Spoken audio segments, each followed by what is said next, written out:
नमस्कार। आज बातें करते हैं कुछ गुजरे ज़माने की।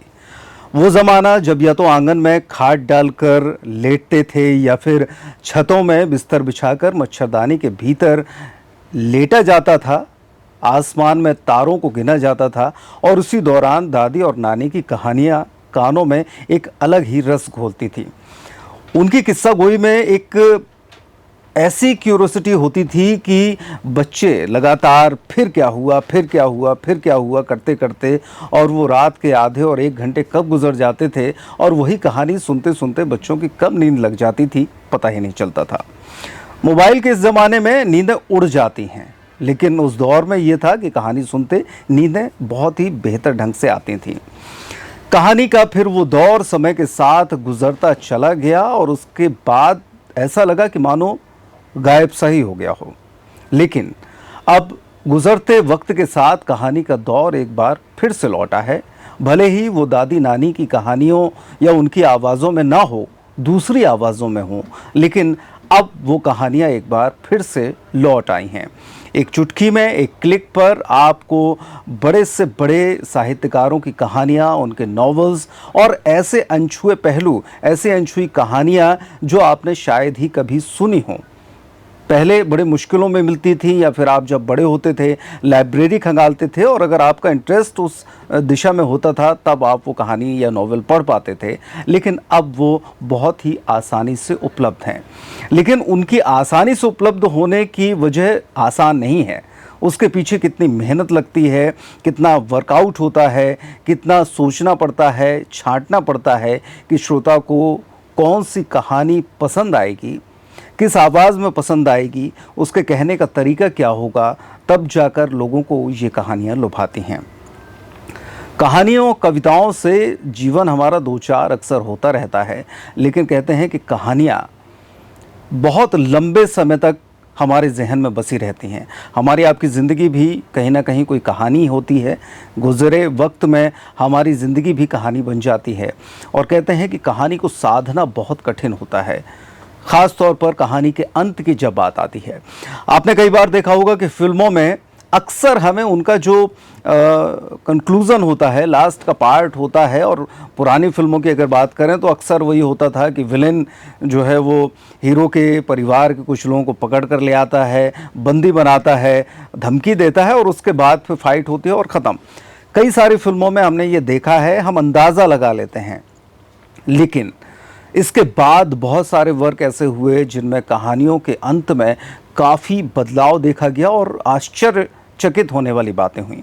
ऐसे ही जब कहानी का अंत लिखा जाता है तो उसके पीछे लेखक की कितनी मेहनत होती है, क्या सोच होती है, वो भी देखना पड़ता है। इसलिए कहते हैं कि कहानी कहना बहुत आसान नहीं है, कहानी लिखना बहुत आसान नहीं है। जितना मेहनत लिखने में होती है उतनी ही उस कहानी सुनाने वाले को कहने में होती है। मुझे कविता ध्यान में आ रही है, मुझे राइटर का नाम ध्यान नहीं है, लेकिन मैं आपसे ज़रूर शेयर करना चाहूँगा। वो लिखते हैं कि अखबारों में नहीं छपना चाहता, मुझे छपना है तुम्हारी हथेलियों पर, उन किताबों में जिनको पढ़ने के बाद सिराहने रख कर सो जाती हो। इस तरह मैं तुम्हारी नींद में तुम्हारे ख्वाबों का हिस्सा बनना चाहता हूँ। ख्वाबों से कहानियाँ बनती हैं। मैं कविताएं लिखना चाहता हूँ जिसमें थोड़ी सी कहानी भी हो। तो अंत में बात कहानी की आती है और आज के इस पॉडकास्ट में हम ऐसे ही एक कहानी कहने वाले शख्स से आपकी मुलाकात करवाने जा रहे हैं, जिसके आज के ज़माने में मिलियंस फॉलोवर हैं। कई सारे प्लेटफॉर्म पर उनकी कहानियाँ हैं और कई उपन्यास उन्होंने अपनी आवाज़ में लोगों तक पहुंचाए हैं। तो अगर आपने नहीं सुना हो, उनको नहीं फॉलो किया हो तो ज़रूर करिए। आज हम आपसे मुलाकात करवाएंगे और जानेंगे कि आखिरकार ये जो काम इतना सारा वर्कआउट हुआ है उसके पीछे कितनी मेहनत है, उसके पीछे प्रेरणा क्या है, किस तरीके से उन्होंने इसे शुरू करने का एक निर्णय लिया और उसके बाद आज वो किस मुकाम तक हैं। इन तमाम मुद्दों पर हम बात करेंगे। नमस्कार, मैं हूं शिवेंद्र शुक्ला और हमारे साथ हैं जाने माने कहानी कहने वाले समीर गोस्वामी। समीर जी, बहुत बहुत स्वागत है आपका पेपटेक के पॉडकास्ट में। तो जैसा कि कहानी की बात चल पड़ी है और कहानी के बारे में कहानी के क्षेत्र में, कहने के क्षेत्र में बहुत सारे प्लेटफॉर्म पहले से थे, लेकिन अब काफ़ी और लोग भी सामने आए हैं। लेकिन आपकी जो बात है, जिस तरीके से आपकी कहानियों को लोगों का प्यार मिल रहा है, उसका एक अलग ही बात है। लोगों के कमेंट मैं पढ़ता हूँ जब वो कहते हैं, सुनते हैं, और उसके बाद फिर नई नई फरमाइश भी करते हैं, नई कहानियाँ आती हैं, उपन्यास आते हैं।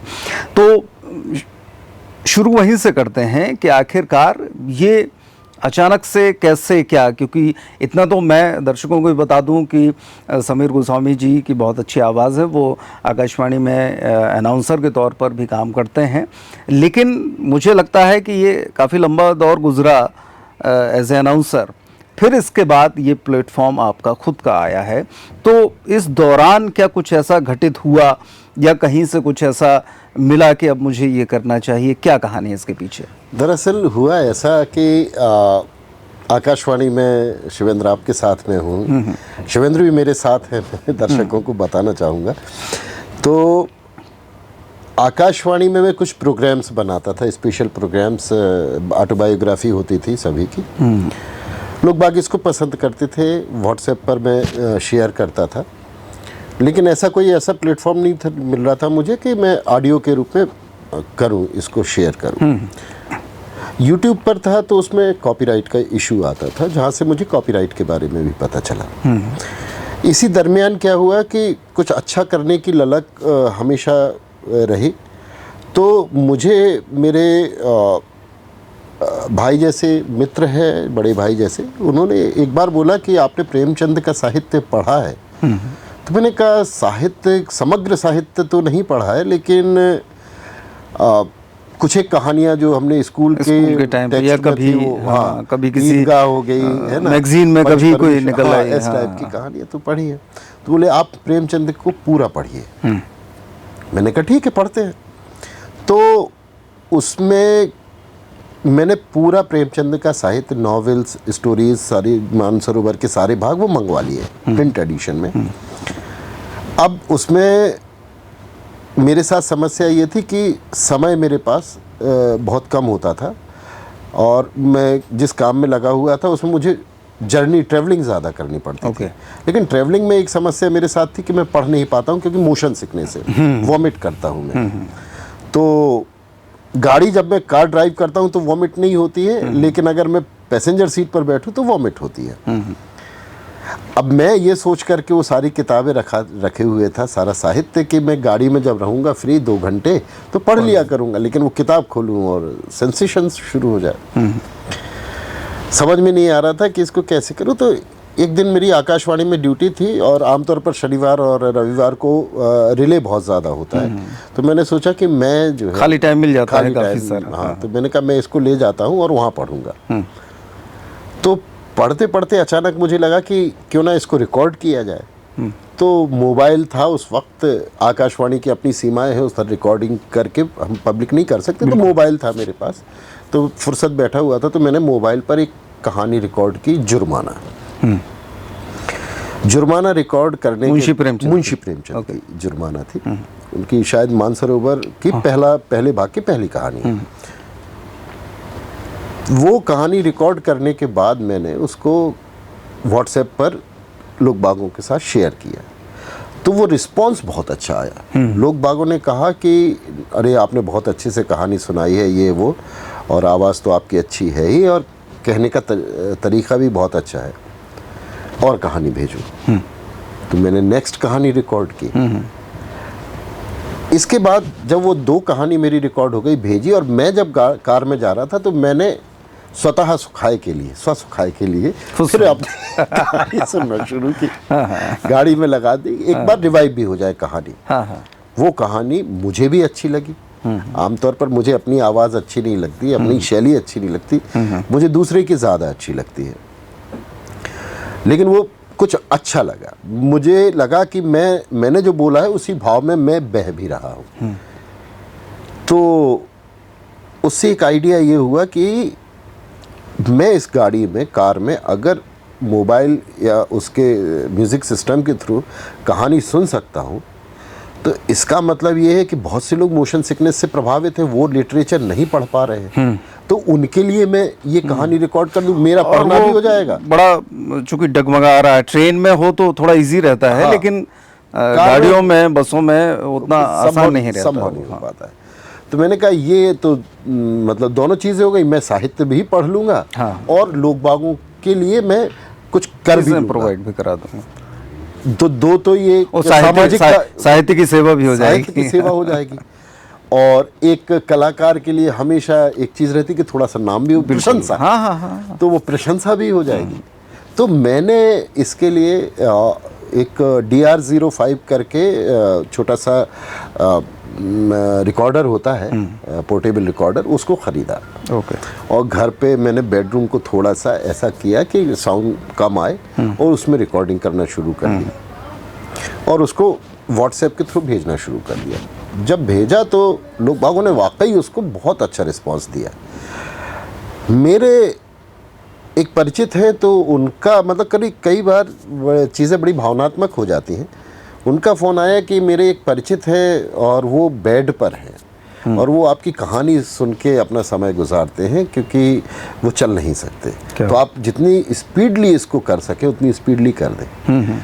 मुझे वो थोड़ा सा लगा कि मतलब सेवा का ये भाव, फिर एक और भाव कि मतलब ऐसे लोगों के लिए कम से कम कुछ उनका समय बिताने का साधन बन रहा हूँ।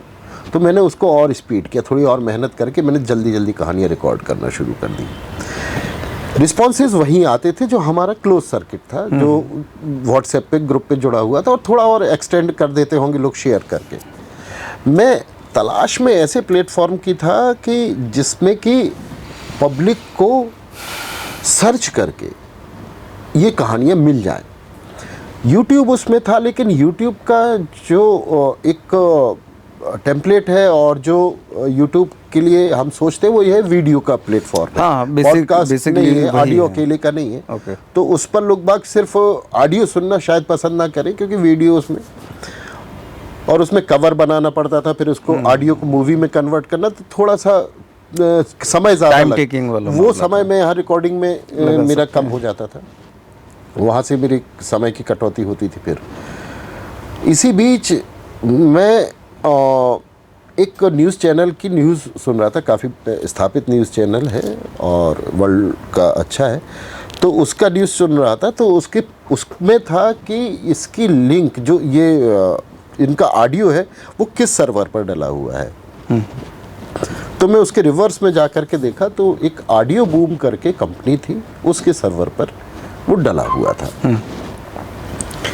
अब मैंने उस ऑडियो बूम कंपनी को कांटेक्ट किया कि आप मेरी ऐसी कहानियां हैं और आप डालना चाहेंगे। अच्छा, इसके पहले क्या था, एक साउंड क्लाउड करके कंपनी थी जो कि ऑडियो को डालती थी और लोग बागों को मुहैया कराती थी। लेकिन उसकी प्रॉब्लम ये थी कि वो पैसे लेते थे।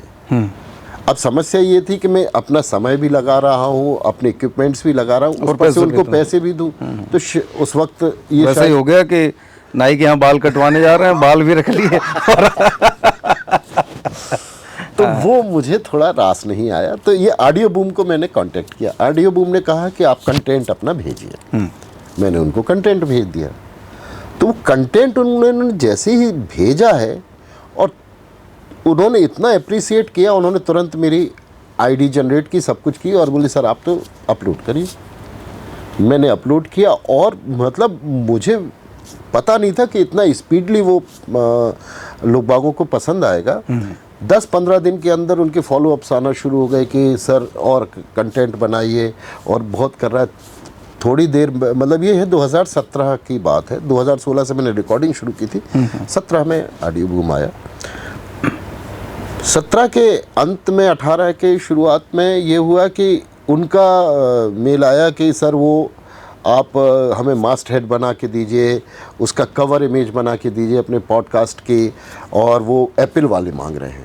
अरे बाप रे, मैंने कहा एप्पल वाले तो जब एप्पल पर जाकर देखा तो अक्रॉस द ऑल जॉनर, जितने जॉनर थे किसी भी तरीके के हों पॉडकास्ट के, उसमें सबसे टॉप में मेरा कहानी सुनो था। क्या बात। और एप्पल वाले वो उसको चाहते थे कि और हाईलाइट करें, तो वो मैंने बनवा करके और उनको वो भेजा। तो इस तरीके से क्या हुआ कि उसमें वो हिट होना शुरू हुआ, तो जो एक मोटिवेशन है ना वो मिला। एप्पल की तरफ से मेल आई कि सर जो आपका ये पॉडकास्ट है ये हम अपने स्टोर्स पे डिस्प्ले करना चाहते हैं पूरे वर्ल्ड वाइड। क्या बात है, आपकी परमिशन चाहिए। उनको परमिशन लिए थे, कॉपीराइट का है, भले ही उनके प्लेटफॉर्म पर था, उन्हें ज़रूरत नहीं थी क्योंकि मैं पहले ही साइन कर चुका था, लेकिन इसके बावजूद भी उन्होंने मुझे मेल की कि सारे जितने हमारे शोरूम है वहाँ पर जहाँ पर भी एप्पल पॉडकास्ट का डिस्प्ले चलेगा तो उसमें आपके उसको हम डिस्प्ले पे डालना चाहते हैं। ये छोटी छोटी सी चीज़ें होती हैं लेकिन बहुत मोटिवेट करती हैं। और जो हमारे आपके जैसे लोग हैं जो छतरपुर में रह कर के कभी ख्वाब नहीं देख सकते कि हम राष्ट्रीय अंतर्राष्ट्रीय स्तर पर स्थापित हो पाएंगे, क्योंकि लोग बागों का ये कहना होता है कि आपको अगर कुछ करना है कला के क्षेत्र में हो या किसी दिल्ली जाइए, मुंबई जाइए वगैरह, छतरपुर जैसे शहर में रह कर के और आपको अगर एप्पल जैसी कंपनी वर्ल्ड वाइड कह रही है कि आपके पॉडकास्ट को यूज़ करना है तो मतलब वो बड़ा थ्रिलिंग मोमेंट था। ये करके ये जर्नी ऐसे ऐसे आगे बढ़ी। फिर ऑडियो बूम का मेरे पास करीब 4 महीने बाद एक मेल आया, बोले सर वो उसमें आपकी रॉयल्टी भी बनी है। क्योंकि कितनी बनी हुई है? बोले 12,000 रुपये। अब तो दिमागी बिल्कुल अलग तरीके से कि मैं एक सेवा कर रहा हूँ, समाज के लिए देने की कोशिश कर रहा हूँ और कुछ अपना नाम करने की कोशिश कर रहा हूँ, इसमें पैसा भी मिलेगा। ये तो सोचने वाली बात नहीं थी। बिल्कुल, ये एक एडिशनल मेरे लिए वो चीज़ थी कि अब मैं उसमें भले वहाँ से मेरे पैसा आएगा लेकिन मैं फाइनेंशियली उसको और बेहतर कर पाऊंगा। अपना जो इंस्ट्रूमेंट है उसमें जो चीज़ें लग रही हैं सेटअप उसको बेहतर कर सकते हैं, स्टूडियो का रूप एक। जहाँ तक तो इसके पहले ये बिना स्टूडियो के हो रहा था, घर में ही ऐसे, घर में थोड़ा सा चद्दर कपड़े लगा, वो पोर्टेबल रिकॉर्डर मकान के कोने में एकदम वो स्टडी टेबल जो होती है बहुत बेसिक तरीके से। इसीलिए लोग बात पूछते हैं मेरे से कि हम पॉडकास्ट शुरू करना चाहते हैं, हम स्टोरी टेलिंग का काम शुरू करना चाहते हैं, तो क्या चाहिए? तो उन्हें लगता है बहुत भव्य चाहिए। मैं उनसे हमेशा कहता हूँ आप मोबाइल से शुरू करो, मोबाइल सबके पास है, मोबाइल से आप शुरू करो। आपको जब रिस्पॉन्स मिले, पहले तो आप ही को अपने आप से रिस्पॉन्स पता चल जाएगा, आपको पसंद आ जाए अपनी चीज़, देन आप आगे बढ़िए। फिर आपको जब लगे तब आप उसमें पैसा लगाइए। अदरवाइज पहले लोग भव्य बना ले, 2, 4, 5, 10 लाख रुपए लगा ले, फिर वो ज़्यादा डिप्रेसिंग। वैसे ही हुआ कि वो अच्छी शायरी लिखने के लिए क्या है कि थोड़ा सा नशा ज़रूरी है, तो साहब 2 पैग लगाने शुरू कर दिए, वो शायर तो अच्छे बने नहीं, नशेलची अच्छे हो गए। शिवेंद्र को कहावत बेहतरीन आती है। तो ये एक मतलब वाकई एक ये सोचने वाली बात, मतलब आपने भी नहीं सोचा होगा कि इतने जल्दी चीज़ें इस लेवल तक आ जाएंगी और एप्पल जैसे प्लेटफॉर्म, और अब तो तमाम प्लेटफॉर्म तो भरे पड़े हैं जहां पर समीर जी की कहानियां आपको मिल जाएंगी। तो ये एक शुरुआत थी जर्नी की कि किस तरीके से बैठे बिठाए अचानक, क्योंकि एक विचार महत्वपूर्ण होता है, और बैठे बिठाए एक विचार आया और इस विचार ने इतना बड़ा रूप ले लिया। अच्छा, एक चीज़ इस बीच में आती है कि जैसे आप इंजीनियर हैं, मैंने ये देखा है कि इंजीनियर जो है वो इंजीनियरिंग छोड़ के बाकी ये जितनी लाइंस है, ये कहीं पॉडकास्ट चल रहा है, तो कहीं स्टैंड अप चल रहा है, कहीं कहानियाँ लिख रहे हैं, फिल्में लिख रहे हैं, डायरेक्शन, ये क्या है आखिरकार? मतलब वहाँ इंजीनियरिंग सिखाई नहीं जाती, कम सिखाई जाती, या फिर ऐसी चीज़ें करने का टाइम मिल जाता है? वजह क्या है, मैं जानना चाहता हूँ। दरअसल इंजीनियरिंग कॉलेज में सामान्य तौर पर लॉजिकल आपको होना सिखाया जाता है, चीज़ों को समझना कैसे है, चीज़ों को करना कैसे, ये सिखाया जाता है। पढ़ाई नहीं वहाँ पर महत्वपूर्ण है। अगर आप सिविल इंजीनियरिंग के हैं तो आपको एक लॉजिक बताया जाएगा कि सिविल इंजीनियरिंग को आप समझें कैसे। तो जब वो किसी भी चीज़ को समझने की शक्ति आप में आ जाती है ना, तो फिर आपको ना कोई भी चीज़ आसान लगने लगती है। आप लिटरेचर हर चीज़ का अवेलेबल है। जैसे उदाहरण के तौर पर आज कंप्यूटर साइंस की अगर आप बात करें तो जो बीटेक कर रहा है, एमटेक कर रहा है, वो जिन किताबों को पढ़ के कर रहा है वो किताबें मार्केट में अवेलेबल हैं। वो आप भी पढ़ सकते हैं, मैं भी पढ़ सकता हूँ, ठीक है। लेकिन वो किताबों के अंदर जो लिखा है उसको समझ के अप्लाई करना है। ये लॉजिक अगर आपके अंदर नहीं है तो आप किताब पढ़ बस लेंगे लेकिन अप्लाई नहीं कर पाएंगे। ये भी कहते हैं कि इंजीनियरिंग कॉलेज में चूंकि क्या है कि लड़कों की संख्या ज़्यादा रहती है, लड़कियां कम रहती हैं, तो वो फोकस्ड जो है इधर उधर हो जाते हैं। नहीं, हमारे यहाँ तो मेरे साथ करीब 1-2 थी लड़कियाँ। 1-2 हाँ, लेकिन हाँ फोकस हाँ। और कई बार ऐसा नहीं होता है, कई बार लड़कियों के कारण फोकस भी होता है। लोग आगे बढ़ने की चेष्टा भी करते हैं, कंपटीशन जनरेट हो जाता है कि आप इम्प्रेस करना चाहते हैं। सही है। अगर बहुतायत में है तो शायद वो मामला कम पड़ जाए, लेकिन कम होती है तो हर आदमी उसके लिए इम्प्रेस, तो वो भी एक बार ठीक हो जाती है। चलिए, तो ये कि किस तरीके से शुरुआत हुई और कैसे क्या होता है। अब बात उस पर आते हैं कि जब चूँकि मैं सबसे पहले ये दर्शक जानना चाहेंगे कि अभी वर्तमान में आप किस किस प्लेटफॉर्म पर पाए जाते हैं? वर्तमान में देखिए, मेरे ख्याल से विश्व का ऐसा कोई प्लेटफॉर्म नहीं है जो जिस पर मैं नहीं हूँ। कुछ चुनिंदा मैं नामचीन प्लेटफॉर्म्स की बात कर लेता हूँ। यूट्यूब तो जनरली वैसा है, यूट्यूब पॉडकास्ट शुरू हो गया तो उस पर भी। अदरवाइज़ ऑडियो बुक्स के मामले में सबसे बड़े प्लेटफॉर्म को माना जाता है वो है ऑडिबल, जो अमेज़ॉन का है। उस पर मतलब मेरे ख्याल से किसी भी स्टोरी टेलर की जितना कंटेंट होगा उसमें शायद मैं काफ़ी हद तक सबसे टॉप वाले एरिया में रह रहा हूँगा। बिल्कुल। स्पॉटिफाई है, स्पॉटिफाई की में पॉडकास्ट का जो सेक्शन है उसमें कहानी सुनो का है।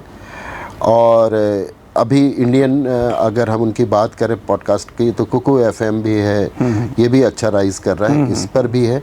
और फिर आप इसके अलावा जितने भी लें, प्रतिलिपि लें, हब हॉपर लें, ये जितने भी हैं इन सारे प्लेटफॉर्म पर हैं। और अगर कोई नया प्लेटफॉर्म आता भी है तो उस पर ये होता है कि वो कांटेक्ट कर लेते हैं। उनको चाहिए होता है तो वो कांटेक्ट करते हैं। तो डिपेंड करता है कि वो किस कंडीशन पे ले रहे हैं, तो उस पर मैं उनको दे देता हूँ। कोशिश ये रहती है, फाइनेंशियल पर मैं उतना ज़्यादा नहीं सोचता हूँ, उनकी क्वालिटी वो कैसी मेंटेन कर रहे हैं इस पर ज़्यादा सोचता हूँ। और कस्टमर को कई सारे लोगों कौन किससे जुड़ा है, कहाँ चीज़ें पहुँच रही हैं। कहानी जब उठने की बात है, निश्चित तौर पर हम सभी लोगों के लिए शुरुआती तौर पर मुंशी प्रेमचंद सहज उपलब्ध हैं, कहीं कोई कॉपीराइट का मसला नहीं है। और ये लेकिन जब आपने पूरा उनको कर लिया, मेरे ख्याल से सारे उनके उपन्यास जो प्रमुख उपन्यास हैं, प्रमुख कहानियां हैं, वो सारा सब कुछ कर लिया। इसके अलावा मंटो भी हैं और ये आपके खत्री जी हैं, देवकीनंदन खत्री हैं, बहुत सारी चीज़ें हैं। तो इसका फिर सिलेक्शन करने का क्या तरीका हो, मतलब कैसे अंदाज़ा लगा कि श्रोता क्या चाहता है, किस तरह की कहानियाँ पसंद कर रहा है? या कभी ऐसा भी देखने को मिला कि आपने 2-4 ऐसी कहानी कहीं, उनका बहुत अच्छा रिस्पांस नहीं आया, फिर आपने कुछ चेंज, ऐसा कुछ हुआ क्या? कुछ नहीं, ऐसा तो नहीं हुआ। दरअसल क्या हुआ, जब मैं प्रेमचंद की कहानियाँ पढ़ रहा था तभी मेरे पास बहुत सारी रिकमेंडेशन आना शुरू हो गए, फरमाइशें। एग्जैक्टली, फरमाइशें। अच्छा, तो उसमें क्या है कि मैं जो कहानियों को देखता हूँ उसमें सबसे पहली चीज़ है कि क्या वो कहानियाँ, उपन्यास कॉपीराइटेड है क्या। हाँ, ये सबसे महत्वपूर्ण, सबसे पहली चीज़ है। बाकी सब चीज़ें गौड़ हो जाती हैं। तो उसमें जो कॉपीराइट का कंडीशन है वो ये है कि जो राइटर है उसकी डेथ को, और अगर ट्रांसलेशन है तो उन दोनों की डेथ को 60 ईयर्स से ज़्यादा हो जाना चाहिए, तो वो कॉपीराइट फ्री हो जाती है। तो इसमें मैंने देखा कि मेरा अपना जो भारतीय साहित्य है बहुत समृद्ध साहित्य है, बिल्कुल, हाँ। कहानियों और उपन्यासों के मामले में। और बहुत सारे राइटर्स ऐसे हैं जो नामचीन तो हैं लेकिन उनका साहित्य उपलब्ध नहीं है। लोग बाग पढ़ना चाहते हैं लेकिन है ही नहीं, या फिर किताबें महंगी हैं, या फिर जो कस्बाई क्षेत्र हैं वहाँ पर वो लाइब्रेरी नहीं है, दुकानें नहीं हैं कि आप खरीद सकते हो। हाँ। और लाइब्रेरी तक जाना पहुँचना वो एक सीमित लोगों तक रहता है। ये चूँकि सहजता वाली चीज़ है कि बैठे हैं और कुछ लगा है तो सुन सकते हैं। हाँ, तो इनका जो है, मैंने जो रिकमेंडेशन आई उनमें मैंने चेक किया कि कौन कॉपीराइट फ्री हो गया। फिर मैंने एक लिस्ट तैयार की कि कौन से ईयर में कौन किस लेखक की कहानियाँ और उपन्यास कॉपीराइट फ्री हो रहे हैं, उनको रिकॉर्ड करना शुरू किया। उनमें से मैंने ये देखा कि सामान्य तौर पर जो प्रेमचंद के आसपास की कहानियाँ हों उनको ही रिकॉर्ड किया जाए, क्योंकि बहुत सामाजिक परिवेश को लेकर के, और प्रेमचंद की कहानियों की सारी सबसे अच्छी बात है ये कि हर चीज़ उसमें मिल जाएगी। उपन्यास को आप पढ़ेंगे तो पॉलिटिक्स भी उसमें मिलेगी, आपको आर्थिक स्थिति भी मिलेगी, हर चीज़ मिल जाती है। और बहुत सहज है, बहुत भाषा इतना सहज लिखा है, सरल लिखा है, और उर्दू भी है तो वो आम बोलचाल वाली उर्दू बहुत है, उसमें यूज़ हुआ है और बड़ी इजीली चीज़ें। हालांकि एक और चीज़ है, प्रेमचंद जी ने अपना साहित्य पहले उर्दू में ही लिखा था, फिर वो बाद में उन्हीं ने हिंदी में ट्रांसलेट किया। तो ये पैरामीटर्स होते हैं। उसके बाद में जो मेरे इर्द गिर्द लोग हैं उनसे उस बारे में चर्चा करता हूँ। जैसे आचार्य चतुर्सेन शास्त्री जी के हैं, तो मैंने कभी उनका इतना नाम नहीं सुना, लेकिन जब मैंने लोग बागों से चर्चा की तो पता चला कि एक से एक उनके उपन्यास जो हैं, तो ऐसी जब चीज़ें आती हैं कि इनका साहित्य पढ़ना चाहिए, फिर उसको मैं रिकॉर्डिंग के प्रोसेस में लाता हूँ। अगर कोई बहुत ज़्यादा डिमांड है किसी ऐसे साहित्य की जो कॉपीराइटेड है, तो फिर मैं कॉपीराइट होल्डर जो भी है उनसे कांटेक्ट करता हूँ, परमिशन। तो कई बार परमिशन मिल जाती है, कई बार वो ऑलरेडी किसी को दे चुके होते हैं, किसी बड़े प्लेटफॉर्म को उन्होंने दे दिया तो वो मना कर देते हैं। लेकिन अगर कॉपीराइट परमिशन नहीं मिलती है तो नहीं कर पाता हूँ। और अनफॉर्चुनेटली मेरे सब जगह पर कमेंट यही आते हैं, इनकी पढ़ दीजिए। मैं लिख करके परेशान हूँ कि ये कॉपीराइट की प्रॉब्लम है।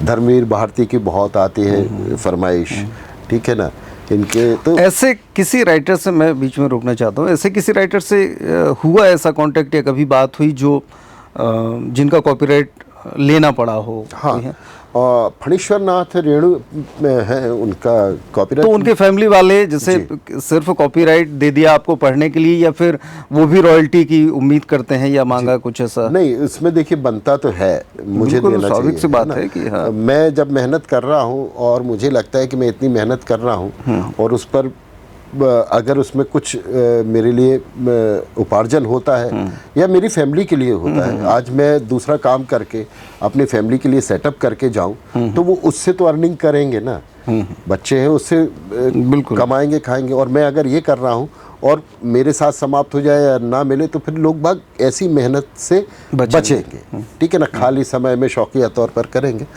तो ये फणीश्वर नाथ रेणु के बेटे हैं, तो वो 3 बेटे हैं उनके।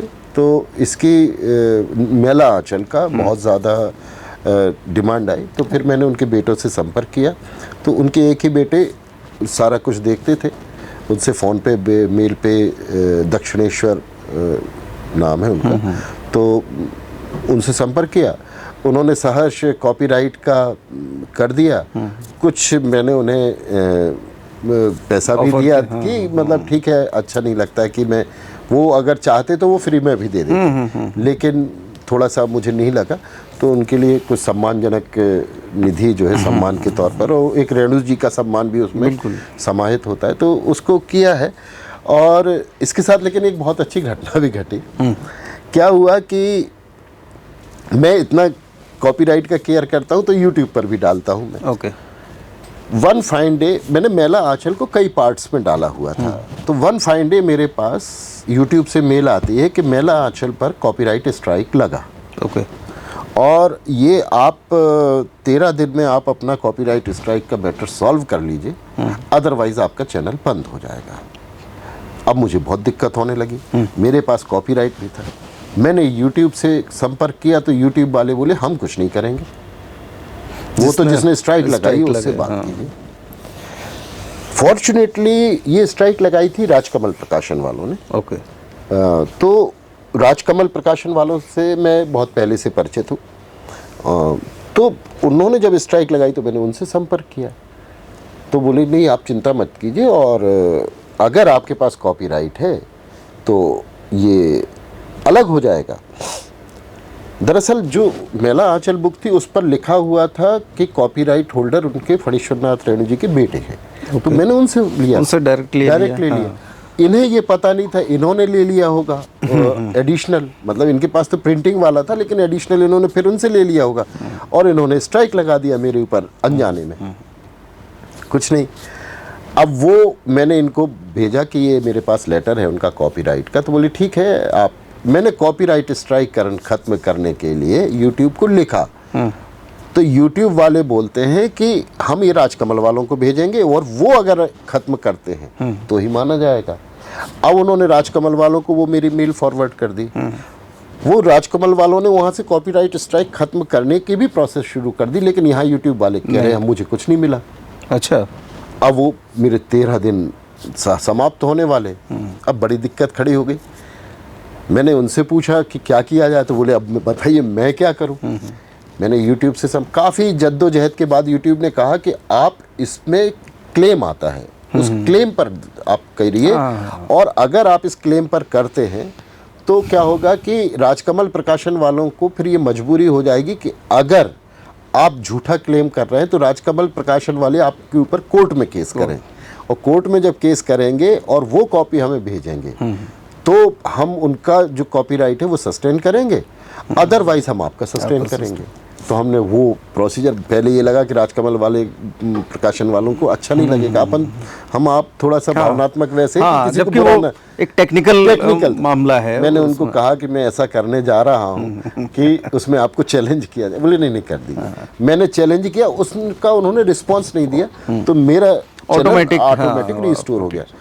लेकिन आप ये सोचिए अगर मैंने वो नियम के पालन नहीं किए होते तो सिर्फ यहाँ से नहीं, मैं सारी जगह से समाप्त हो जाता। हाँ, चूंकि उनका सभी हर प्लेटफॉर्म पे आपका कंटेंट पड़ा हुआ था और वो कहीं भी भेजते तो वो तो चोरी है एक प्रकार की। अब चोरी आपने एक बार की कि 50 बार की चोर हो गए, समाज से बहिष्कृत है।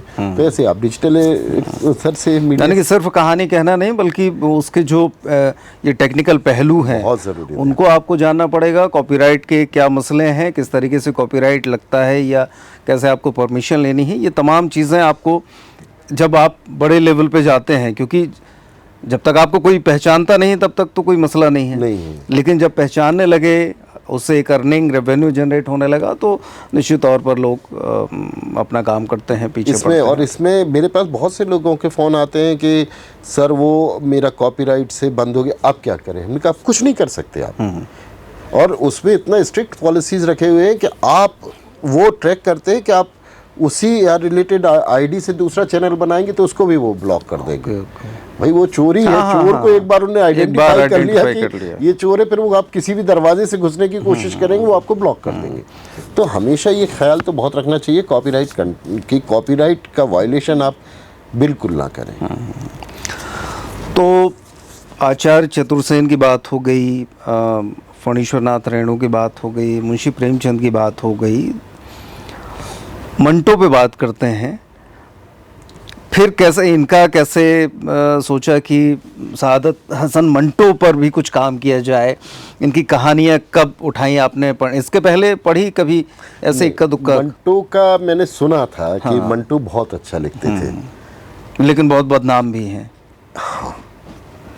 एक्चुअली क्या है कि मैंने जब मंटो को पढ़ा, वो चीज़ किसी उनकी कहानी में कोई पर्दा नहीं है।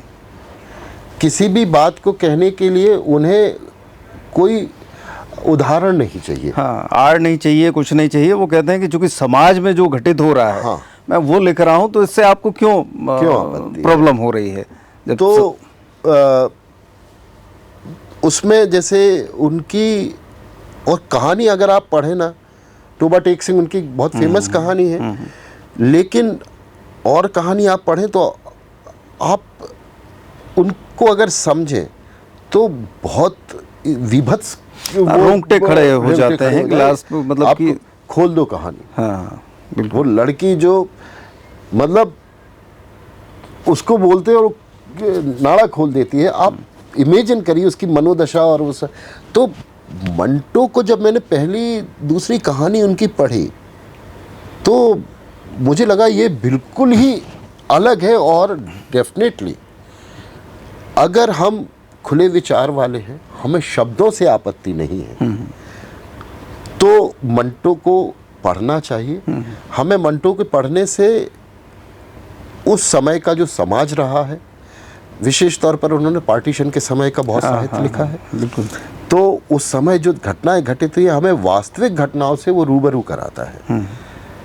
प्रेमचंद का साहित्य पार्टीशन के पहले का साहित्य है और वो पहले की सारी चीज़ों से रूबरू कराता है। अंग्रेज़ों ने कैसे हमारे ऊपर जुल्म किए, ये सारी चीज़ें, उस वक्त जमींदारी क्या थी, और उस वक्त का समाज, किसान की दशा और किस तरीके से कैसा क्या चल रहा है, वो सारी चीज़ें उन्होंने करी हैं। लेकिन मंटो का जो है, जो उस वक्त पार्टीशन के समय ना समाज में जितना विघटन हुआ है और लोग दरिंदगी की तरफ बढ़े, विकृति काफी आई थी, और बस उनके साथ यही रही कि वो विकृतियां उन्होंने एज इट इज अपनी कहानियों में रखी। भाई उन्होंने मवाद जो थी उस मवाद को नहीं छिपाया।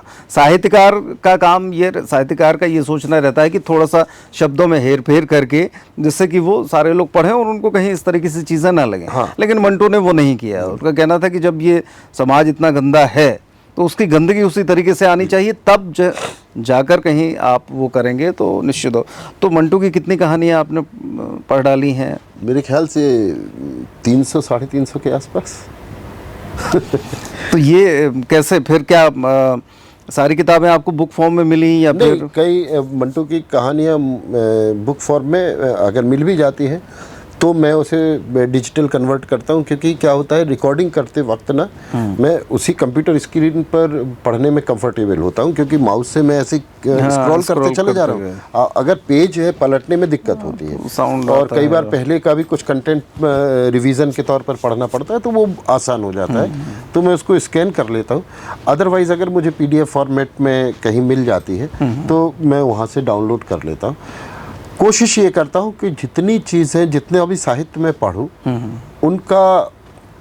उनको मैं ख़रीद ज़रूर लूँ, क्योंकि उसके ख़रीदने से भी क्या होता है कि एक पब्लिशर इनकरेज होता है, अगर उसके कोई बेनिफिशियरी हैं तो वो भी इनकरेज होते हैं। तो मेरे पास कई किताबें ऐसी हैं जो खुली नहीं हैं, लाइब्रेरी में रखी हुई हैं, लेकिन उनका पहला पन्ना भी नहीं खोला गया। वो मुझे डिजिटल फॉर्म में मिल गई तो मैंने डिजिटल से उसको रिकॉर्ड कर लिया, लेकिन इस चीज़ के लिए कि हाँ मैंने उसका प्रिंट फॉर्मेट मंगाया हुआ रख लिया। एक याददाश्त भी रहती है कि हाँ चलो भैया। तो अगर लेखकों की बात करें तो एक आंकड़ा तो होगा कि लगभग इतने लेखकों की कहानी अब तक पढ़ चुके हैं, कोई गिनती नहीं। सबसे बड़ी दिक्कत ये है कि मैं ना भूलने की मेरी पता नहीं, मैं उस एज में, उम्र का भी है सर, हो सकता है। कहानियाँ मुझे मतलब या कुछ मैंने अपना दिमाग ऐसे डेवलप किया हुआ है कि जो उसका जिस्ट है वो मैं याद रख पाता हूँ। तो कहानी कोई बताएगा तो मैं याद आ जाएगी कि कहानी ये थी, लेकिन बहुत से लोग कहानी शब्दशः सुना देते हैं, कई कहानी पूरी की एक उसका सार सुना देते हैं, लेकिन बिल्कुल थोड़ी थोड़ी सी चीज़ें, कहानी का नाम याद नहीं रहता है। लेकिन फिर भी मैंने, अगर लेखक हैं तो करीब 25 लेखक ऐसे हैं जिनकी मैं कहानियाँ, उपन्यास लगभग सारा, मतलब एक को पकड़ा तो फिर वो पूरा कर लेता, पूरा उसको किया जितना उनका मिल जाएगा। हम लास्ट में चाहेंगे कि एक कहानी, अगर कुछ ऐसा अगर जहन में है, कुछ लेटेस्ट है, छोटी सी कहानी, वो ज़रूर हम ऐसे सुनते चलें, कुछ ध्यान भी साथ में करते चलिए। अगर आती है तो अपन लास्ट में उसको सुनेंगे तो दर्शकों को थोड़ा सा लगेगा कि हाँ भाई ऐसे एक स्टोरी टेलिंग का ये एक तरीका होता है। तो कहानी की बात चल रही है, क्या कहानी के अलावा भी कुछ हाथ आजमाया है? मतलब कि कविताओं की बात करें या फिर इस तरह गज़ल वगैरह, क्या ऐसा कुछ हुआ? हाँ, मैंने ये गज़ल लिखने का या पोइट्री लिखने का शौक़ मुझे बहुत पहले से था। इनफैक्ट जब मैं बहुत छोटा था तो लिटरेचर का शौक़ तो मेरे को हुआ करता था। तो बचपन में मैं ये जो चंपक आती थी, फिर उसके बाद नंदन आने लगी, मतलब एज के हिसाब से। तो जो नंदन आती थी तो उसमें कहीं आता था कि आप इसकी कहानी लिखिए, तो मैं कुछ टॉपिक दे दिए जाते थे उस पे, हाँ, तो कहानी लिख के सिलेक्शन नहीं हुआ कभी। ऐसे करते करते मुझे याद है मैं कहानियाँ लिखना शुरू कर दिया था। मैं नहीं कहूँगा कि मैं कोई साहित्यकार था, लेकिन जितना बन पड़ता था उतना लिख देता था। मुझे कहानी ये 90 की बात है, मेरे ख्याल से 91 के आसपास की, मुक्ता, सरिता मुक्ता आती थी दिल्ली प्रेस की, है ना, झंडीवाला स्ट्रीट में। तो उस मुक्ता में मेरी एक कहानी जो है प्रकाशित हुई थी, और उसका मुझे तो ऐसा शौक था कि नाम छप जाएगा मुक्ता में, कहानी समीर गोस्वामी। उसका मुझे 300 या 400 रुपये का चेक आया। अच्छा। वो 91 में, जो आज की डेट में मेरे ख्याल से 4-5 हज़ार। तो बिल्कुल इतना तो, लेकिन वो बहुत नामचीन पत्रिका थी पूरे देश भर में, जो हिंदी भाषी क्षेत्र है उसमें काफ़ी सारा। तो उसमें मेरी कहानी प्रिंट हुई थी। अनफॉर्चुनेटली उसका प्रिंट एडिशन मैंने कहीं खो दिया, चेक की कॉपी ज़रूर रखी। तो ये वहाँ से सिलसिला चलता रहा। फिर मैंने कहानी और लिखता रहा, लेकिन फिर बीच में पढ़ाई वगैरह आ गई, तो उसमें विराम लग गया। पढ़ाई के बाद फिर जब कभी मौका मिलता था ट्रेन के सफ़र के दौरान, तो मैं कुछ लिख लिया करता था। नहीं, मैं ये पूछ रहा हूँ कि कहानी आपने पढ़ी है, क्या कहानियों के अलावा उसका भी रेसिटेशन किया, कविताओं का या गज़लों का या कोई रेसिटेशन? नहीं किया, सोच रहा था मैं, लेकिन जो सोच थी उसमें ये थी, जैसे क्या होता है कि मैं कभी जाता हूँ अपनी वाइफ के साथ या बच्चों के साथ या फ्रेंड्स के साथ, तो अगर कोई गज़ल सुन रहा हूँ मैं, तो गज़ल आदमी जनरली सुनता है, लेकिन उसको वो उर्दू के शब्दों का अर्थ नहीं पता होता है, तो कई बार अनर्थ भी निकाल लेता है या उसके म्यूज़िक में खो जाता है। तो मैं जब उसको बताता हूँ, गाने का भी बताता हूँ कि गाने का ये मतलब होता है, इसमें शब्द का मतलब ये है, तो उसकी इमेजिनेशन में वो सारी चीज़ें बदल जाती हैं। वो थ्रिल हो जाती है कि अरे यार ये चीज़, अभी तक ये सोचते थे ये। तो मैं ये सोच रहा था कि गज़ल पढ़ने के बजाय गज़ल समझाई अगर जाए तो ज़्यादा बेहतर है। लेकिन हो ये रहा है कि मैं इसी को समय पूरा नहीं दे पा रहा हूँ कहानी। चलिए, ये कहानी लिखने और इससे मुझे अचानक ध्यान आ गया कि पंडित जवाहरलाल नेहरू ने डिस्कवरी ऑफ इंडिया लिखी थी, जिस पर दूरदर्शन ने धारावाहिक भी बनाया, काफ़ी फेमस उनकी बेस्ट सेलर किताब है, और उस किताब का हिंदी अनुवाद भी समीर गोस्वामी जी ने भी किया। तो ये अचानक कैसे फिर ये ट्रांसलेशन वाली विधा तो एक अलग ही विधा है। दरअसल बहुत नेहरू टफ चीज़ें लगती हैं भावनात्मक तौर पे आप, क्योंकि कई बार वो अनुवाद दो तरह के होते हैं, एक सीधा भाषा अनुवाद होता है, एक भावानुवाद होता है। क्योंकि सीधे सीधे कर देना तो बहुत सारी चीज़ें उसमें भी लोगों को समझ में नहीं आती कि आप कहना क्या चाह रहे हैं। तो ये कैसे अचानक, और इतना टाइम मिल जाना? हाँ, इसमें क्या हुआ कि जवाहरलाल नेहरू का जो ये सीरियल आप बात कर रहे हैं, भारत एक खोज, दूरदर्शन पे आता था, तो वो सीरियल की बहुत प्रशंसा हुई। इसके अलावा कई लोगों ने मुझसे ये बोला कि नेहरू के लिटरेचर को आप पढ़िए, अगर आपको नेहरू को समझना है तो। नेहरू के मामले में बहुत सी भ्रांतियां लोग बागों के बीच में है, लेकिन आप और जितने फेमस नेहरू उस दौरान नहीं थे उतने इस दौरान तो उनका विश्व इतिहास की झलक है, glimpse of the world history, और ये है डिस्कवरी ऑफ इंडिया। तो मैंने कहा कि इसको पढ़ना चाहिए, डिस्कवरी ऑफ इंडिया को। तो बहुत पहले मैंने उनका डिस्कवरी ऑफ इंडिया का मंगाया था, और उसको मैंने पढ़ना शुरू किया, पहला चैप्टर। तो जब मैंने पहला चैप्टर पढ़ा तो वास्तव में ऐसा लगा कि नेहरू को जो हम जानते हैं ना, उससे बहुत अलग चीज़ है नेहरू। सिर्फ एक प्रधानमंत्री या स्वतंत्रता संग्राम सेनानी, एक विचार के तौर पर नेहरू बहुत अलग चीज़ है। तो फिर मुझे लगा कि इसको डिस्कवरी ऑफ इंडिया को रिकॉर्ड करना चाहिए, लेकिन मैं हिंदी में रिकॉर्ड करता हूँ। तो इसका ट्रांसलेशन किया हुआ था NCERT ने। NCERT जनरली बुक्स जो है फ्रीली पब्लिक लोग बागों को, बच्चों को देती है। हाँ, उस पर वो कॉपीराइट का कोई कभी, वो तो ये कहते हैं हमारी PDF भी प्रिंट कर लो, सब कर लो। तो मैंने NCERT को मेल किया, मैंने कहा कि मैं ऐसा है और मैं चाहता हूँ कि मैं नेहरू का और ये डिस्कवरी ऑफ इंडिया जो आपने भारत की खोज का किया है, उसको मैं रिकॉर्ड करना चाहता हूँ। उन्होंने उस चीज़ को डिस्कार्ड कर दिया, बोले हम किसी भी प्रकार की परमिशन नहीं देते।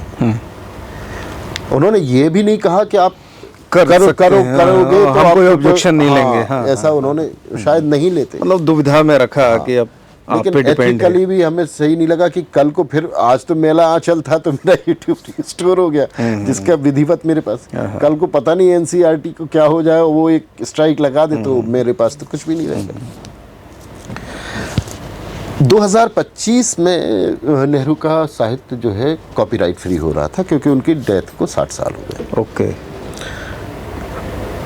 मुझे 24 में लगा कि ये कहीं नहीं मिलने वाला लिटरेचर इनका, और जो भी थे वो एनसीईआरटी ने भी क्या किया था, सार किया था पूरा नॉवेल को जो है ना, पूरा ट्रांसलेशन नहीं है, उसके सार है वो इतनी नेहरू की डिस्कवरी ऑफ इंडिया इतनी मोटी है, वो इतनी पतली है।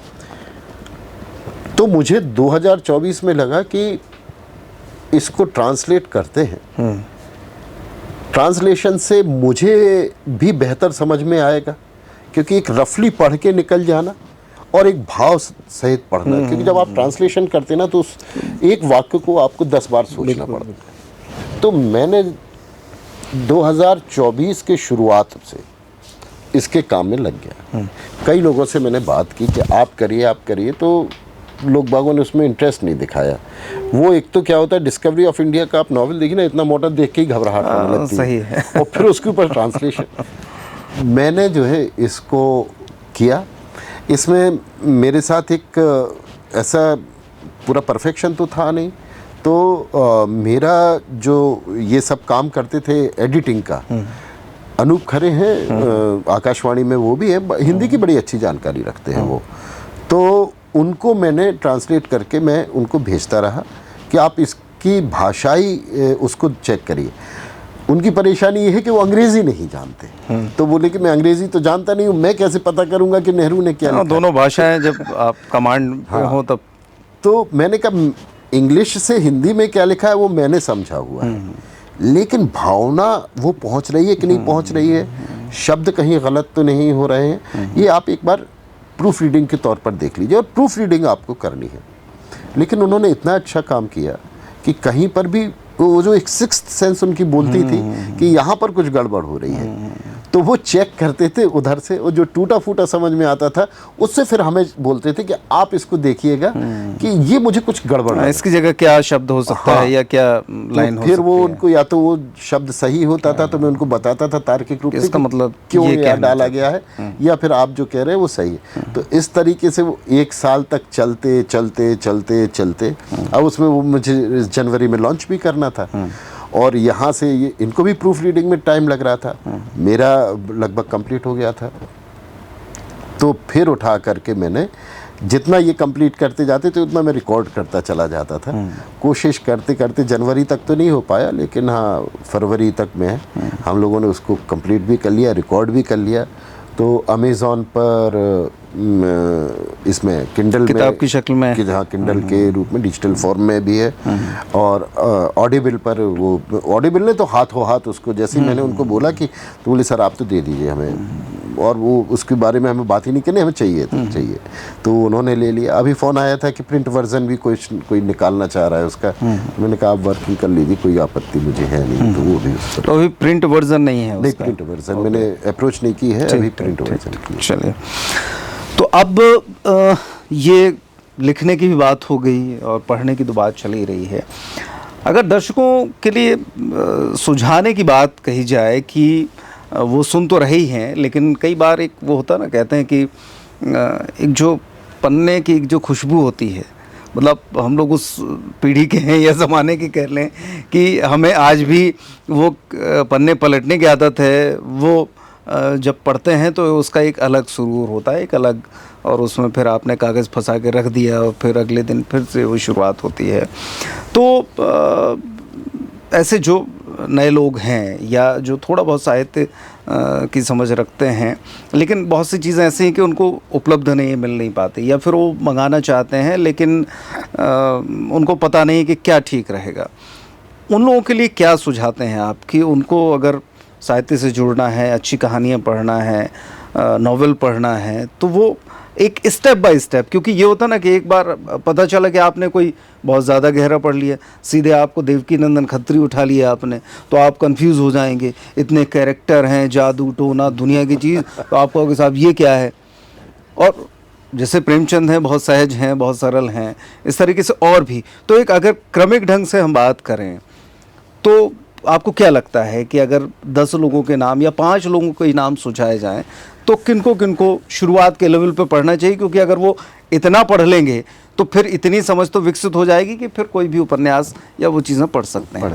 दरअसल क्या है कि प्रेमचंद तो सबसे हाँ, तो अगर कोई भी पुराने साहित्य को पढ़ना चाह रहे हैं तो यहाँ 1 मिनट रुक के मैं दर्शकों को ये भी कह दूंगा कि मुंशी प्रेमचंद की बात हो रही है, आपने भी ज़माने से सुना, अभी भी सब सुनते आ रहे हैं, लेकिन एक सवाल आपके लिए है, कमेंट बॉक्स में भी लिखिएगा और छानिएगा भी कैसा क्या है कि दरअसल मुंशी प्रेमचंद एक नाम नहीं है।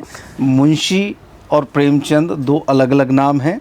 मुंशी के पहले क्या है और प्रेमचंद के बाद क्या है, ये आपको खोजबीन करना है। आप थोड़ा सा खोजेंगे, गूगल करेंगे तो मुंशी प्रेमचंद का पुराना नाम, जब वो उर्दू में कहानियाँ लिखते थे और उस दौरान का भी पता चलेगा, और आखिरकार ये मुंशी जी कौन है जिनका नाम इकट्ठा जुड़ गया और वो फिर मुंशी प्रेमचंद हो गए, तो वो एक ही नाम से हम जानने लगे। ये आपको थोड़ा सा इसको देखना है, आप भी पन्ने पलटेंगे तो आपको भी मज़ा आएगा कि अरे इस बात से तो अनभिज्ञ थे और ये एक नई चीज़ मिली है। तो चलिए, पीछे कारण भी बहुत है। हाँ, जो नाम परिवर्तन के कई नाम परिवर्तित किए बहुत सारे नाम। तो आगे बढ़ाते हैं। तो दरअसल सबसे सहज तो है मुंशी प्रेमचंद ही। उनके साहित्य को जब आप पढ़ते हैं, जो आपको स्कूलिंग में पढ़ाया जाता है, ईदगाह है, पंच परमेश्वर है, तो आपको समझ में आता है कि साहित्य क्या है और नई पीढ़ी के लिए क्या है। अभी थोड़ा सा ये हो गया है कि नई पीढ़ी अंग्रेज़ी या विदेशी साहित्य को ज़्यादा पढ़ती है, जबकि मुंशी प्रेमचंद को ये कहा जाता है कि अगर इन्होंने हिंदी में ना लिख के किसी मतलब अंग्रेज़ी में लिखा होता तो शायद ये शेक्सपियर से भी ऊपर होते। मतलब अतिशयोक्ति हो सकती है, लेकिन जब मैंने उनको पढ़ा तो मुझे लगा कि हाँ, ये शायद अतिशयोक्ति नहीं है। और तो बहुत लिखा उन्होंने, बहुत ढेरों लिखा है, और किस ज़माने में लिखा। और आप मजबूरी देखिए, जब उनकी जीवनी को आप पढ़ेंगे तो आपको समझ में आएगा कैसे छिप छिप के उन्होंने लिखा है। बिल्कुल, हाँ, उस दौरान किताबें और कितनी तंग हालत तो हो रही हैं। हाँ, सब हालत तंग है, जला दी गई उनकी किताबें। हाँ। तो वैसे में जब उन्होंने लिखा, और जो आपसी जो परिवेश है आपस का, उसके बारे में लिखा।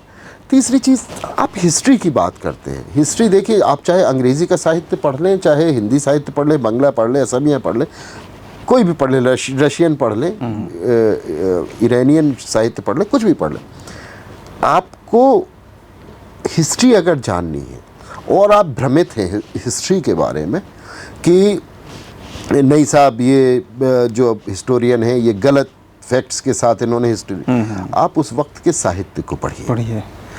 एक साहित्यकार, एक कहानीकार अपने मन से ये सोच कर नहीं लिखेगा कि हम 100 साल बाद इसका इम्पैक्ट क्या होगा और कैसे हिस्ट्री बदल जाएगी। नहीं, वो उस वक्त के समाज को लिखता है, उस वक्त की जन भावनाओं को लिखता है। तो जो नई पीढ़ी है उनको तो मैं ये कहना चाहता हूँ कि आप पहले कोई भी साहित्य पढ़ने के पहले आप अपने देश के पुराने साहित्य को पढ़िए। तो इसमें सबसे पहले आप लाइए प्रेमचंद को। प्रेमचंद की आप कुछ कहानियाँ पढ़िए, आपको अपने आप इंटरेस्ट आने लगेगा कि नहीं, एक और कहानी पढ़ते हैं, एक और कहानी पढ़ते हैं, क्योंकि हर कहानी और सहज उपलब्ध भी है, सहज उपलब्ध कहानियाँ सहज। फिर इसके बाद जब आप आते हैं तो दूसरे उसी लेवल के साहित्यकारों में, उतनी सहज भाषा में सुभद्रा कुमारी चौहान ने अच्छी कहानियाँ लिखी हैं। जयशंकर प्रसाद की कुछ कहानियाँ हैं, ठीक है ना। जादूगर, छोटा जादूगर जिसमें से सबसे, आप छोटा जादूगर पढ़ेंगे तो आपको ये थोड़ा सा डिफरेंस आएगा, क्योंकि जयशंकर प्रसाद ने तो कामायनी वगैरह लिखी है, तो उसमें लेकिन आपको लगेगा कि हाँ, हम दूसरे लेखक को भी पढ़ सकते हैं। जब उनके आप छोटा चंद्रधर शर्मा गुलेरी की गुंडा पढ़ेंगे आप कहानी, तो आपको लगेगा कि नहीं, हम इनके अलावा भी जा सकते हैं, थोड़ा सा डिफरेंट चीज़ मिलेगी आपको। अब आप देवकीनंदन खत्री की बात कर रहे थे, अगर आपने हैरी पॉटर पढ़ी है तो हैरी पॉटर अभी लिखी गई है, सही है। और देवकीनंदन खत्री ने 1910 में वो कहाँ लिख दी। जो तिलिस्म उस हैरी पॉटर में अभी दिखाया गया है, कई लोगों ने तो मुझसे ये कहा कि हो सकता है यार हैरी पॉटर की लेखिका जो है वो यहाँ प्रेरित रही हो। क्योंकि देवकीनंदन खत्री के उसके बारे में चंद्रकांता और चंद्रकांता संतति के लिए ये कहा जाता है कि इतनी फेमस हुई कि साउथ के लोगों ने उसको पढ़ने के लिए हिंदी सीखी। हाँ हाँ बिल्कुल, नो डाउट। तो ये आपका साहित्य इतना रिच साहित्य है। फिर इसके बाद आप आइए तो आपको हिंदी में अनुवाद मिल जाएगा रविंद्रनाथ टैगोर की कहानियों का। इतनी क्लास कहानियां हैं। बिल्कुल, डाकघर, काबुलीवाला, और ये एक से एक फेमस कहानी। मेरी मणिहीन कहानी है, बहुत ही इनकी कहानियों में थोड़ा सा टैगोर जी की कहानियों में एक चीज़ होती है जो आपने शुरुआत में जो पॉडकास्ट के शुरू में बात करी थी ना कि कहानी का अंत। आप टैगोर की कहानियां पढ़ी, अंत में एक ऐसा ट्विस्ट मारते हैं वो कि झंझनाहट आ जाती है। और ये बंगाल का स्वभाव है। वहाँ चंद्र चट्टोपाध्याय, हाँ, उनकी पढ़िए या जितना भी, मतलब एक वो, चूंकि बंगाल एक बड़ी रहस्यमय धरती है, तो वो रहस्य उनकी कहानियों, कविताओं में, सब में मिलेगा। मतलब मैं मणिहीन कहानी पढ़ी, मैंने कहा यार ये अंत है, उसको पढ़ता चला गया। अच्छा, और ऐसी कहानी कई बार ऐसी होती है आपको लगती है बकवास है, हाँ। लेकिन पूरी कहानी जब लास्ट में पढ़ते हो ना तो पूरा फ्लैशबैक चालू होता है कि अरे यार इस कारण से उधर पर ये डायलॉग इस कारण से। तो आप जब धीरे धीरे ये बढ़ते, आप ये साहित्य पढ़ेंगे, फिर आपको साहित्य में भी रुचि आएगी, फिर आप उस साहित्य की गहराई में जाएंगे। तो वैसे ये तैरना सीखेंगे, थोड़ा थोड़ा सीखेंगे, आप पानी में उतरिए तो ये बहुत बड़ा दरिया है, लेकिन उतरेंगे तो फिर मज़ा आने लगेगा, फिर तैरना भी सीखने लगेंगे। तो इस तरीके से दर्शक जो है वो अगर साहित्य में घुसना चाहते हैं तो निश्चित तौर पर मुंशी प्रेमचंद एक बहुत बड़ा नाम है, और बहुत सरल तरीके से वो आपको चीज़ें उपलब्ध कराते हैं, ये करते हैं। तो इसके अलावा और भी कोई, मतलब हम लोगों ने देख लिया कि आप कहानी सुना रहे हैं, कविताएं भी लिख रहे हैं, ट्रांसलेशन भी कर रहे हैं, मैंने सुना था फिल्म में भी घुस चुके हैं। कैसा है, क्या हुआ? ये अब आप ही को बताया जाए। दर्शकों को बताना है। मैं दर्शकों को बताता हूँ। शिवेंद्र का एक दिन फ़ोन आया, बोले एक काम आप वो कीजिएगा, फिल्म में काम करना है आपको। तो मैंने कहा नहीं यार रहने दो। अरे बोले आप कर लीजिए, और आपका फेस और ये बहुत जो कैरेक्टर है उसके लिए मिलता है। मैंने कहा तुम कर लो। बोले नहीं मेरा वो मैच नहीं कर रहा है, और मैं दूसरे रोल के लिए कर रहा हूँ उधर पे। तो मैंने कहा कहाँ? तो बोले यहीं पन्ना में शूटिंग चल रही। तो पन्ना में शूटिंग मतलब छोटी मोटी, आजकल क्या हो गया है कि मोबाइल इतने अच्छे हो गए हैं कि लेकर के उन्होंने शूट करना शुरू कर देते हैं, या छोटे छोटे से कैमरे लेकर के आ जाते हैं। तो मैंने कहा यार शिवेंद्र ऐसा मतलब स्तरीय नहीं होगा तो क्या मतलब है? अरे बोले नहीं बड़े बजट की फिल्म है, ऐसा ऐसा। तो मैंने कहा चलो ठीक है। तो शिवेंद्र बोले डायरेक्टर से मिलना है तो पन्ना चलते हैं कल। हमने कहा चलो ठीक है। जब मैं पन्ना पहुंचा शिवेंद्र के साथ, तो वास्तव में वो मतलब जो फुल फ्लेश्ड मूवी होती है साउथ की, वो उसकी शूटिंग चल रही थी। इन्होंने, शिवेंद्र ने डायरेक्टर से मिलाया, डायरेक्टर ने देखा, बातचीत थोड़ी सी हुई और उन्होंने ओके कर दिया। इसके बाद वापस छतरपुर आ गए। दूसरे दिन फ़ोन आया तो मैं शूटिंग के लिए चला गया। तो शिवेंद्र के प्रेशर देने पर वो फिल्म मैंने की। अच्छा रोल था, जज में उसमें बना हूँ। अहिंसा फिल्म है तेलुगु की, और ये प्राइम वीडियो पर अवेलेबल है। तो ये जो कुछ है तो ये शिवेंद्र का। और ख़ास बात तो बताना भूल गए कि उसमें ख़ास बात ये है कि जज बने हैं, और उस जज का नाम भी समीर गोस्वामी ही है। हाँ। मतलब ओरिजिनल नाम वो फिल्म में भी डायरेक्टर ने यूज़ किया। ये भी एक इत्तेफाक है कि वो शिवेंद्र किसी कारणवश, वो अपनी व्यस्तता के कारण जो शिवेंद्र को रोल करना था वो कर नहीं पाए। वो दूसरी जगह व्यस्त हो गए। तो जिसको नहीं करना था वो उस फिल्म में आ गया, और जिसको फिल्म में आना था वो कहीं और व्यस्त हो गए। तो ये उस फिल्म की कहानी है। तो इस तरीके से मतलब फिल्म लाइन में भी अच्छा एक्सपीरियंस रहा, लेकिन मैं आपको बोलूँ बहुत अच्छा। तो अब चलते चलते बात एक, कोई कहानी ध्यान आई क्या, छोटी कहानी हो जिसमें कि हम मैं बहुत इम्प्रेस हमेशा रहा हूँ। प्रेमचंद की एक कहानी है बालक। ओके। मेरे ख्याल से बालक ही है, मैंने भूलता हूँ तो 99.99% श्योर हूँ।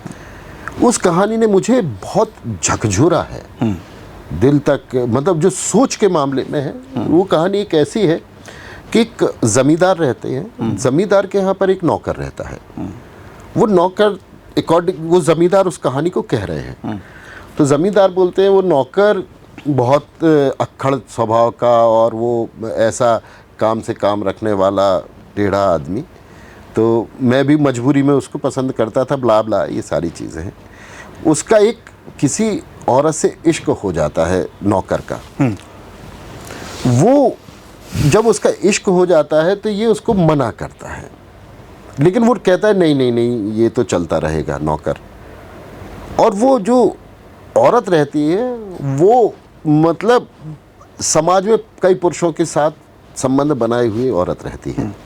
तो ये इसको बहुत गुस्सा आती है कि इसको मैं समझा भी रहा हूँ और इसके बावजूद भी ये उस औरत का पीछा, और वो औरत निश्चित रूप से इसको फंसाए हुए है। वन फाइन डे ये उसको बहुत समझाता है, नहीं मानता है ये। वन फाइन डे वो नौकर उसके पास आता है, ज़मींदार के पास, और बोलता है कि साहब वो भग गई। तो उसमें प्रेमचंद ने लिखा है जो अंदर से खुशी होती है ना, जब हम आपको समझाते हैं और आप नहीं मानते, तो हम सोचते हैं आपके साथ इतनी बुरी घटना हो। हाँ। अभी अंदर ही अंदर खुश हो रहे हैं कि ये बहुत अच्छा हुआ कि वो भाग गई, अब इसको अकल आएगी कि मैं समझाता था। तो ये कहता है देखो मैं कह रहा था पहले ये नौकर बोलता है नहीं साहब वो ऐसी है नहीं है। इसको फिर गुस्सा आता है, क्या जी? बोले मैं उसको ढूंढने जा रहा हूँ। तो बोले कहाँ ढूंढोगे? बोले वो तो कहीं तो मिलेगी। भैया ये बहुत समझाता, लेकिन ये नौकर है, चला जाता है उसको ढूंढने के लिए। करीब 2 महीने बाद वो नौकर लौटता है। 2 महीने बाद नौकर लौटता है, गोद में एक बच्चा होता है, उसको लेकर के लौटता है। तो ये पूछता है कि आ गए? बोले हाँ। बोले मिल गई? बोले हाँ मिल गई। बोले कैसे मिली? बोले वो अपनी एक दोस्त को कह के गई थी कि जब वो बहुत ज़्यादा परेशान करे और तुम्हें ये लगने लगे कि अब नहीं संभल रहा है, तो फिर उसको बता देना कि हम फलानी जगह पर हैं, शायद लखनऊ की गए हुए हैं। तो बोलता है अच्छा। जमींदार बोल को आश्चर्य होता है। बोले हाँ साहब वो उसने मुझे टेस्ट किया कि मैं उसे चाहता हूँ कि नहीं चाहता हूँ। जब उसको यकीन हो गया कि मैं उसे चाहता हूँ तो उसने फिर मुझे एड्रेस दिया। तो बोले ये बच्चा किसका है? बोले साहब मेरा है। बोले तुम्हारा बच्चा है? बोले हाँ। बोले तुम्हारे और उसकी शादी को कितने समय हुए?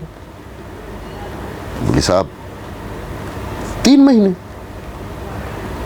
बोले 3 महीने तुम्हारी शादी को हुए और कह रहे हो तुम्हारा बच्चा है? बोले हाँ बच्चा हमारा है। बोले अजीब पागल आदमी है, ये बच्चा तुम्हारा कैसे है?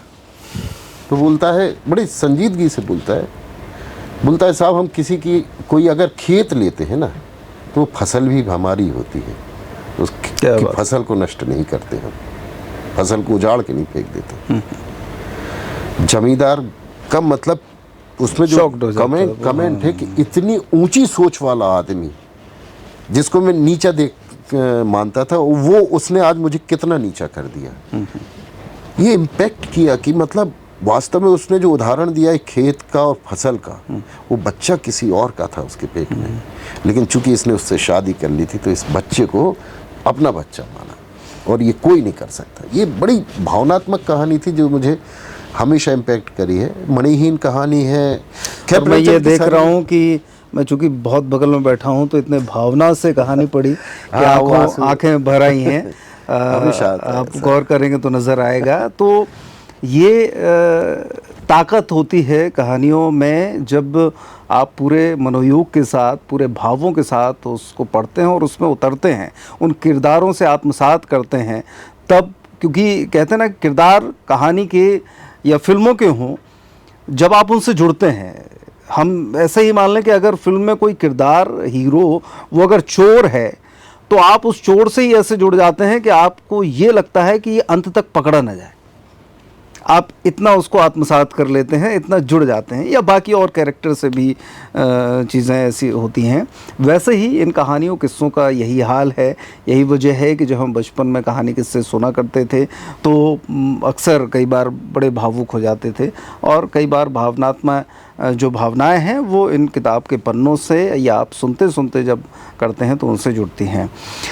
तो काफ़ी सारी बातें हो गई और भविष्य के जो प्लान हैं फिल्म के बाद आगे क्या और ये अभी साहित्य में जितना जो कुछ चल रहा है, इसके अलावा कुछ नया करने का विचार है? मैं मतलब कोशिश तो यही कर रहा हूँ कि अभी जितना इंडियन लिटरेचर है उसको लेकर के आऊँ जितना संभव हो सके। इसके अलावा बहुत सारा लिटरेचर ऐसा है जो वास्तव में विदेशी साहित्य भी है, तो उसको भी चूँकि डिस्कवरी ऑफ इंडिया का सक्सेसफुल ट्रांसलेशन हो गया है तो थोड़ा सा एक कॉन्फिडेंस जगा है मेरे अंदर। तो ऐसा साहित्य जो कि लोग बागों को पढ़ना चाहिए, क्योंकि साहित्य की भाषा होती है लेकिन भाषा नहीं होती। साहित्य अपने आप में एक अलग चीज़ है, जो संगीत हो, संगीत की कोई भाषा नहीं होती।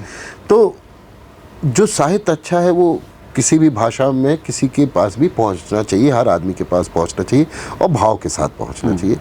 तो मैं कोशिश कर रहा हूं कि ऐसी कुछ एक अच्छी चीज़ें तलाशने की जिनका मैं ट्रांसलेशन अगर समय मिला तो मैं करूं और उनको श्रोताओं तक पहुंचाऊं। ये सारी चीज़ें हैं। और अगर कोई हिंदी साहित्य में जो भी कॉपीराइट मटेरियल है मुझे उनके कॉपीराइट मिल जाते हैं तो बहुत ज़्यादा डिमांड आती है। कई लोगों का पता नहीं चलता है कि इनके जो कॉपीराइट होल्डर है वो कहाँ है, तो उनकी खोज भी जारी है, मिल जाते हैं, उनसे बात बन जाती है, तो उनका साहित्य भी लेकर के आऊँ। तो बहुत सारी चीज़ें हैं, लेकिन कोशिश ये कर रहा हूँ। हाँ, फिल्मों के लिए आपने जो किया उसके बाद उन लोगों ने काफ़ी कुछ कहा कि वहाँ हैदराबाद आ जाओ, मुंबई आ जाओ, लेकिन फिर बात वही आती है कि ये शहर छोड़ के थोड़ा सा जाना वो अच्छा नहीं लगता है। उसमें अगर खोना है तो फिर अपने ही शहर में खो जाओ ना। सही है। तो इसलिए तो दर्शकों, ये जो पूरी बातचीत थी और उस बातचीत में हमारे साथ समीर गोस्वामी जी, जो कि छतरपुर के निवासी हैं लेकिन राष्ट्रीय स्तर की शख्सियत हैं और अंतर्राष्ट्रीय स्तर पर फेमस होते जा रहे हैं अपनी कहानियों के माध्यम से, अपने पॉडकास्ट के माध्यम से और बहुत सारे प्लेटफॉर्म पर, जैसा कि अभी जिक्र हुआ कि उन्होंने कहानियाँ कही हैं। इसके अलावा अब ट्रांसलेशन का मामला चल रहा है। हो सकता है आने वाले समय में आपको विदेशों की बहुत सारी ऐसी कहानियाँ हैं जो काफ़ी फेमस हैं और कॉपीराइट का इशू नहीं है, लेकिन उनको अपने तरीके से ट्रांसलेट करके वो आप तक लाएंगे। लेकिन अभी हिंदी साहित्य का ख़जाना इतना समृद्ध है कि इसमें भी बहुत सारी चीज़ें अभी धीमे धीमे आपको आने और सुनने को मिलेंगी। तो उनकी आवाज़ आपको लगातार पसंद आ ही रही है और आगे और निखार के साथ और भी बढ़िया चीज़ें आपको मिलें, सुनने को मिलें। और हम यही चाहेंगे कि वो इसी तरीके से अपना मुकाम जो उन्होंने अभी हासिल किया है बड़े लेवल पर जाएं। और ये न सिर्फ छतरपुर के लिए गौरव की बात है, मध्य प्रदेश के लिए, और आगे उनकी आवाज़ में हम भी चाहेंगे कि बढ़िया किताबें, बढ़िया कहानियाँ सुनने को मिलें। आप भी सुने और उसके बाद इस पूरी बातचीत में आपको क्या कुछ खास लगा, उनसे आप और कौन कहानियाँ सुनना चाहते हैं हमको भी लिखें, हम भी उन तक पहुँचाएँगे, वो भी देखेंगे और आगे उनसे यही उम्मीद रहेगी कि बेहतर काम करें और छा जाएँ। तो आज के लिए बातचीत में इतना ही। समीर जी हमारे स्टूडियो आए, आपको बहुत बहुत शुक्रिया, धन्यवाद। धन्यवाद शिवेंद्र, आपने बुलाया, ये बहुत अच्छी, बड़ी खुशी की बात है। Thank you.